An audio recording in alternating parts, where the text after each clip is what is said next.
Okay, so in this video we will be attempting the GPU lapping on the 3090 Kingpin. So the very reason why we want to lap the GPU die is to avoid the thermal paste cracking that usually happens between -150 and -170 degrees Celsius when running the card on LN2.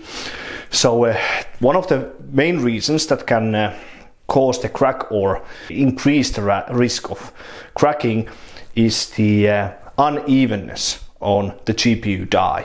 So with these modern GPUs you can see that there's like the NVIDIA brand as well as the GPU model number. They are labeled on the GPU die surface.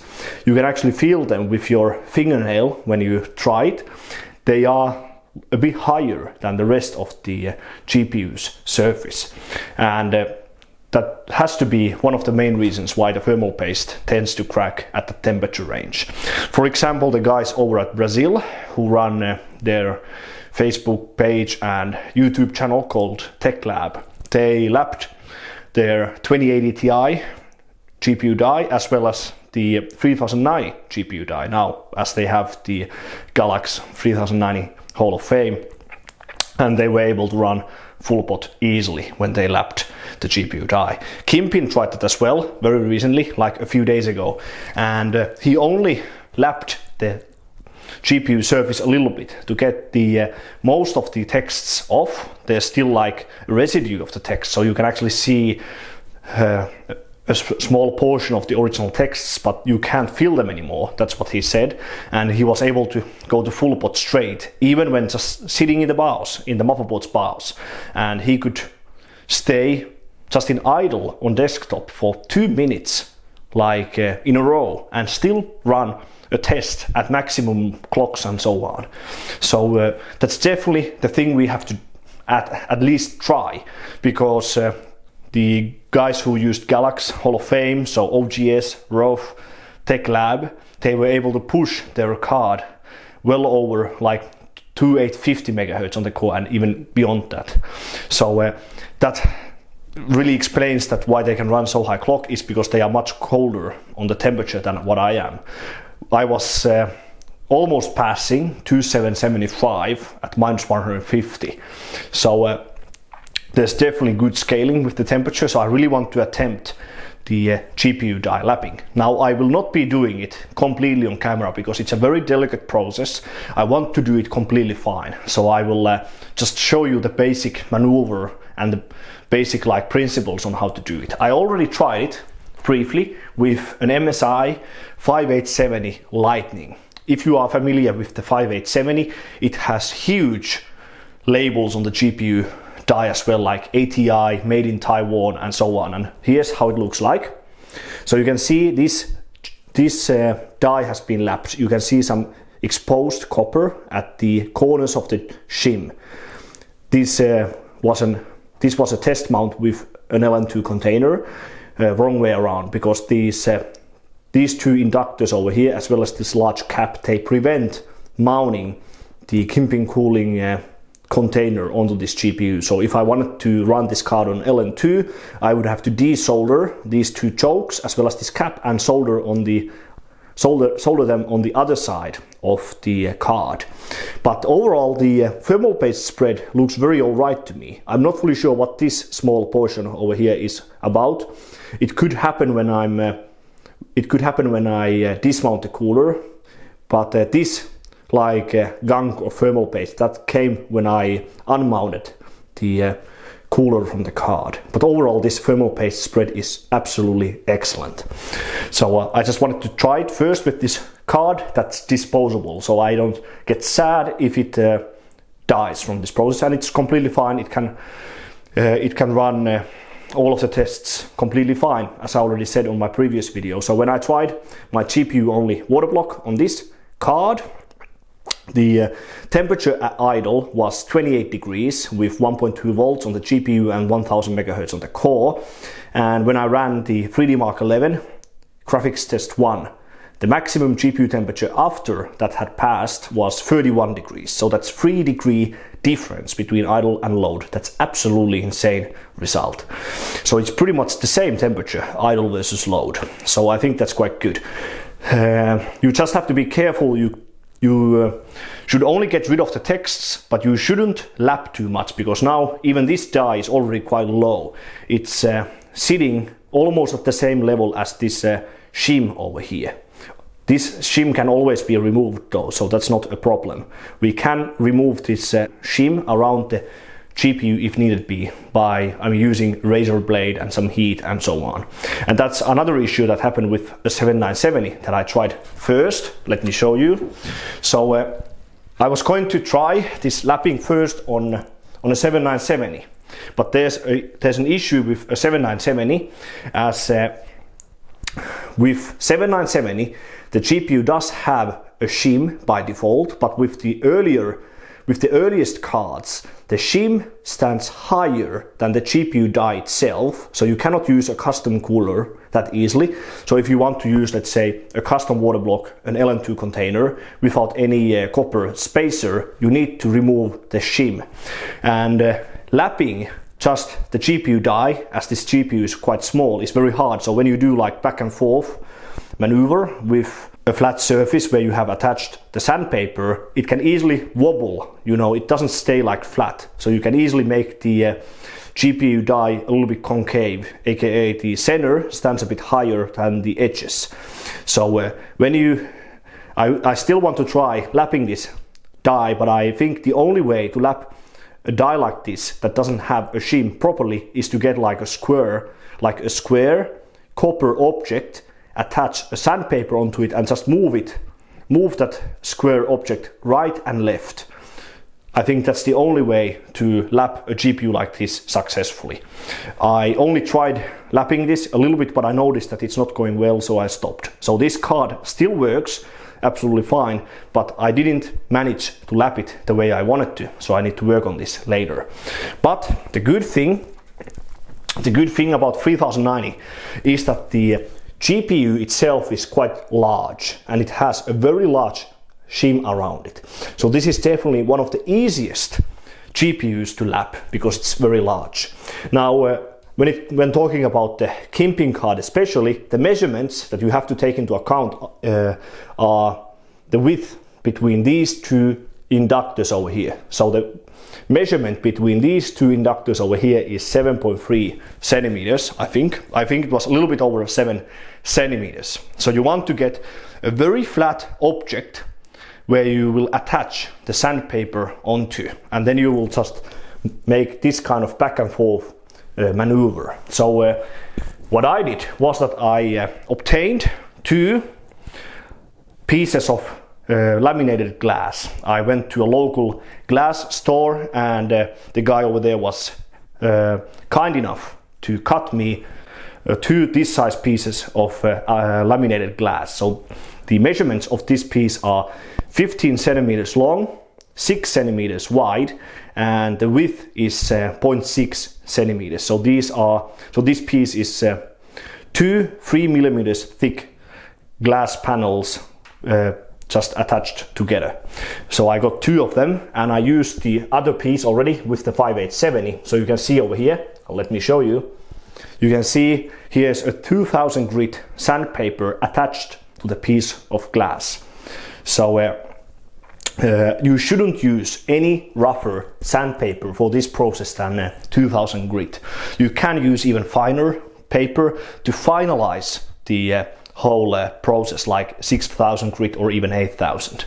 But I recommend you use just 2000, and you can even be just fine with that. So you might not even have to use any finer grit at all.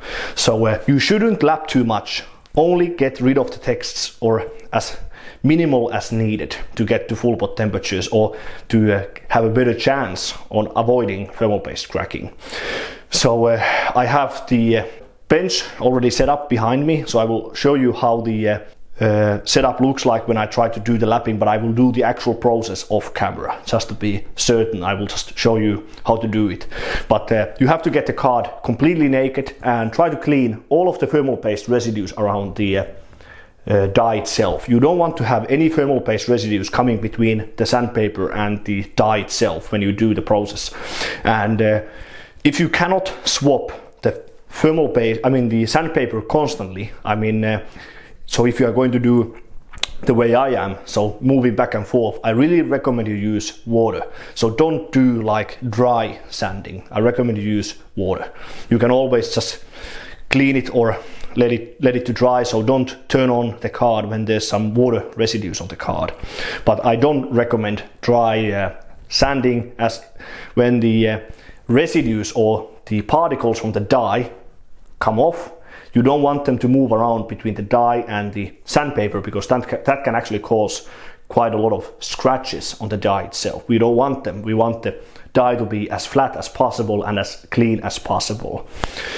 So that's how it looks like. I think those are really the only things you need. Get fine sandpaper, get some very flat surface object where to attach the sandpaper. A piece of glass is a very good one, or you could use like a water stone. But the issue with water stones is that you have to lap them usually. They are not like 100% even when you receive them. There are some 6 centimeter wide stones though, so if you want to try with those, you can. Or you could use like a very large water block, like an LGA 3647 water block. You can use that as well, but it's quite heavy. But glass should be very fine, and it worked for me with the 5870. So now I will get the card ready, and let's try to actually lap this GPU. Okay, so that's how the bench actually looks like. So I've taped this piece of Armaflex insulation foam onto the table so that I can actually keep the graphics card in place while I do the lapping process. But as I already stressed very heavily, you shouldn't lap more than what's necessary. You can always come back and lap more if needed, but you cannot make the die surface higher than what it is. So if you lap the GPU die too much, the die itself can become too low. It stands too low that it doesn't make proper contact with the AIO cooler anymore. So be very careful. So we just want to get rid of the texts on the die surface so that we have the best possible contact with the LM2 container, and that's it. So I have some water ready to put on the die itself, and just make sure you have like cleaning isopropanol alcohol ready as well. So you should change the sandpaper quite often. So just to have the best possible end result, you should switch, or you should change the sanding paper as often as possible. And of course you should clean the die properly every time you change the paper. So here is the here's the glass I'm going to use for lapping. You can see I have a fresh 2000 grit sandpaper taped onto the piece of glass, and now we can actually use it. So I just want to show you the basic principle on how to do this, but you want to do, or I want to do, the most process off camera because it's quite delicate. So here's the GPU in close view. We will add some water like that. I always use water when I lap anything like pots, IHS and so on. So now we will, let's come a bit closer, I will put the glass onto the GPU, and you can see the spacing. So this side is already very close to the inductor over here. So we can use that as a guideline. So just be very careful when you do this. But as I said, this kind of GPU is relatively easy to lap because it's so large with the shim. The smaller the GPU is, the harder the actual process is. So with the 7970, as it doesn't have the shim anymore, the only way to do it would be to use a square type object and just move the object right and left. I'm sure you get the idea. So with this kind of large GPU, we can use back and forth maneuver like this. And there's already some material coming off. I will just clean that all off, and I will check like is the text getting removed and so on. But I'm sure you get the basic idea now. You want to get the most flat object as possible where you will attach the sandpaper. A piece of laminated glass like that is a very good idea. So that's why I wanted to show it to you guys. But that's pretty much how it is. It's actually quite easy once you get it all done, but just don't do too much.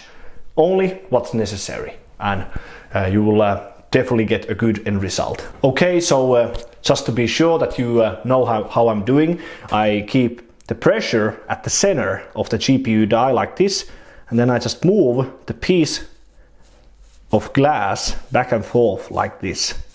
Just don't use much force, just to be sure that there's no like wobbling, you know, so that the glass doesn't start to make the edges lower than what the center is. So don't use too long maneuver, just quite short movement like this, and keep the pressure on top of the die itself. And once we have done this for a while, we will remove the glass. We will clean the surface of the shim as well as the surface of the GPU, and we will change the sandpaper. So make sure you purchase a few of those 2000 grit sandpapers so that you don't run out of them while doing this. So yeah. Okay, so once after doing it for a while, I cleaned off the surface of the GPU and the shim, and now I swapped the sandpaper on the glass, so you can see I'm using a fresh sandpaper once again. So definitely swap the sandpaper relatively often and just keep going. Take your time. You don't have to do this in just 10 minutes. It's best to make it properly so that you don't end up with a dead graphics card. Okay, so that's the end of the first phase. So I just got all of the texts removed. I stopped pretty much immediately after I got all of the texts removed, but I really used many sandpapers, so I didn't really lap that long with one sandpaper. This sandpaper that I used, the extra fine one, it doesn't give that polished look compared to those Würth sandpapers. So I might do some like polishing or fine-tune lapping with 6000 grit and see if I can make the surface of the GPU like mirror. But it's still quite high, so none of the surface of the shim around the GPU has been exposed to copper. So now I might just do a test mount with the GPU container and see how the thermal paste spread looks like. And then we can test with the AIO cooler as well, see if it still has proper contact and so on. Okay, so that's pretty much the end result with the lapping of the 3090 Kingpin. So I used the 2000 grit sandpapers to get all of the texts removed from the GPU's surface, and once I saw that all of the texts were gone and the die looked somewhat decent overall, I immediately stopped because there's no need to go beyond that. So we have to be very careful. We don't want to lap the GPU too much, because if you lap the GPU too much, you could damage it, or you could just make it too low so that there's no proper contact anymore with the cooling solution. You can always return and lap the GPU even more if needed be, but you cannot make too low GPU higher again, so to saying. And yeah, once I stopped using those 2000 grit sandpapers, I took some 8000 grit sandpaper and I just used it to fine tune the die and to polish it. So you can see this is an 8000 grit sandpaper. It's a very fine one, but you don't really have to use this. If you want to fine tune the die even more, you could use, let's say, 6000 grit sandpaper or even a 5000 grit sandpaper, but I don't think it's needed at all. The biggest thing comes from the actual initial lapping with 2000 grit sandpapers. And I really changed the paper constantly. So I think I used at least one whole A4 paper sized piece of 2000 grit sandpaper. So you should have a few of those available if you decide to do this whole thing yourself as well. But yeah, so when looking at the overall result, the thermal paste spread on the GPU die looks absolutely amazing. It's definitely better than what it was at the beginning. So now all of the texts are gone from the GPU's surface, and the thermal paste spread looks really good if you ask me. So I really want to try this on LN2. So that's the biggest thing that's limiting me at the moment. So I was passing 2775 at -150. So now if I can go to full pot temperatures, there should be a very nice temperature scaling, but we obviously we have to see that ourselves and what happens. So yeah, that's just a simple mount with GC Extreme. And one important thing that I noticed is that I don't have any copper exposure on this shim that protects the GPU. So when comparing this result, the result of the that what the Brazilian guys got, or the result that Kingpin did, is that both of them had like clear copper exposure on the shim, but I have none. So I think that's a very good sign. And when I just did a test mount with the Tech 9 Icon, when I look from this side over here, there's a clear, like visible air gap between the shim and the base of the Tech 9 container. So the GPU die itself is definitely not sitting too low. So that's definitely a good sign. So yeah, so the plan is to try this on LN2 next week if no surprises come. And I'm just waiting on 3 packages at the moment to get some more like thermal pads for my Inferno backplate for the graphics card, and then some more thermal pastes. And let's see what happens. I hope I could go beyond 2800 megahertz as well, but we have to see that ourselves, like what happens. So if you really want to try GPU lapping yourself, and you're going to do it on some of these later generation NVIDIA cards like 2080 Ti, 3090 that have a huge GPU and this shim around the die, then definitely get a piece of glass like what I used. So I'm pretty sure this kind of glass, or well, glass is the same thing as mirror pretty much. This is definitely a better choice than what J2Sense used. So he used a CPU water block. You only have to use a copper square piece like that if you want to lap a small sized GPU that doesn't have the shim around it, like a 7970 that has the shim removed. So I have to see about that, and if I could properly lap the 7970 as well, because I have huge thermal paste cracking issues with the 7970 when I go colder than -145. There's huge scaling on that card as well, so that card could definitely go beyond 1900 megahertz on core in 3D Mark 11 and so on. So I want to try that one as well. But yeah, so if you were interested in GPU die lapping and you like to see this whole project video, then please give a thumbs up and subscribe to my channel. And yeah, thanks for watching one of my videos once again, and I will see you on the next one. So seems to work fine, no issues at all. And 40,192, 1 Port Royal score, maximum GPU temperature only 39 degrees. So that's definitely an awesome result. So the lapping also helps on air cooling as well.